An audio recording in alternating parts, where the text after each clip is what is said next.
Hey, 20-1s. Last lesson in this unit here. This one's about infinite geometric series. So, of course, we know infinite means that we're talking about something that's going to go on and on forever. So, wait a minute. How can we add up or find the sum of something that's going to go on forever? Well, let's talk about that. So, like I just said, an infinite geometric series has an infinite number of terms. So, there's no last term. Well, what we'll have in this unit is we're going to have two different types of series then, a convergent and a divergent. So a convergent series means that it's approaching a fixed value. So if you look at this series here, you can see the numbers are getting smaller. They're getting closer to zero. So eventually, way out here somewhere, we're going to get a number that's so close to zero, like there's going to be so many zeros in front of it that it'll almost be zero, right? So this is converging towards a number. Contrast that with a divergent, which isn't going to a fixed value. So if you see this series, it's multiplying by 2 each time. This thing's going to keep getting larger and larger and larger. This number is growing. It's going towards infinity. It's tending towards infinity. So this one, we can't find the sum of this series because I can't add this up. It's infinite versus a convergent one, which is something I can add up. And the reason why we can add up a convergent series is eventually these numbers that we're getting are so infinitesimally small, you might as well say zero. So they're not really affecting our sum. So how does this work? We can only find the sum of a convergent infinite geometric series.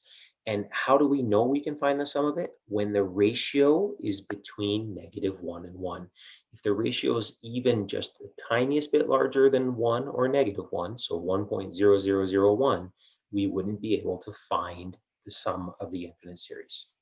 Okay, here's our formula for it. It's actually a really easy formula. Okay, so S infinity means the sum of the infinite terms, right? Sum as we go to infinity. T1 we know is the first term, and R we certainly know by now is also the ratio. Okay, so let's just see how easy these questions are. We hope, right? So applying the formula to the series. So let's see, what is the sum of the series? So the sum of the in series, even though it goes to infinity, okay, is T1 4 over, and then we just got to be careful here. It's 1 minus R, not R minus 1. So 1 minus R. R in this case, you can probably see is a half, just like that. And again, simplify, and 4 divided by a half is 8. So the sum of this is 8, because eventually the numbers out here that we are going to be adding on are essentially 0. They don't even affect the answer. Okay, so there, that's pretty easy, isn't it? As long as you could recognize, again, that this is convergent because the ratio is between -1 and 1. Okay, so let's take a look at another one. Consider the sequence, determine the sum of the infinite geometric series. Awesome. So S infinity, T1, 1 minus R. Term 1 is 120. Again, I think you can recognize the ratio on this one is a half. And so guess what we're going to get? The sum of this series is going to be 240. Easy peasy. Now, on occasion, you're going to get a question that's going to tell you to find the sum, and you're going to say, wait a minute, the ratio is 3. So I can't find the sum of that. So when that happens, what you're going to say is no can do. This is divergent.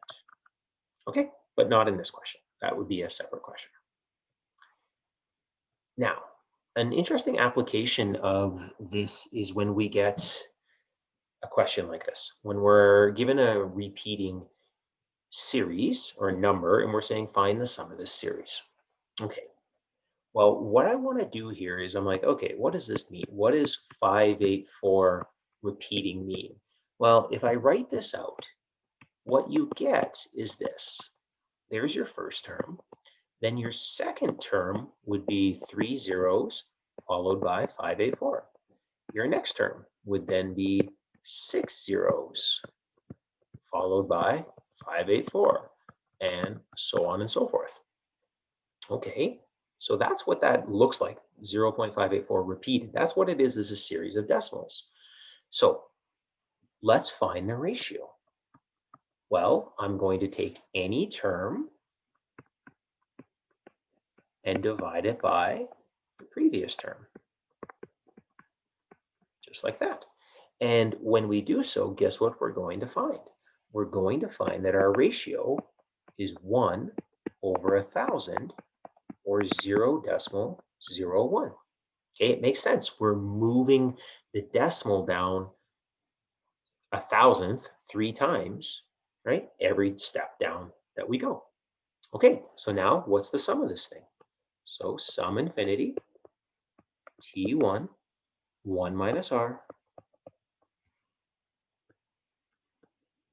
t1, well, we know what t1 is, 0.584, 1 minus 0.01 is our ratio.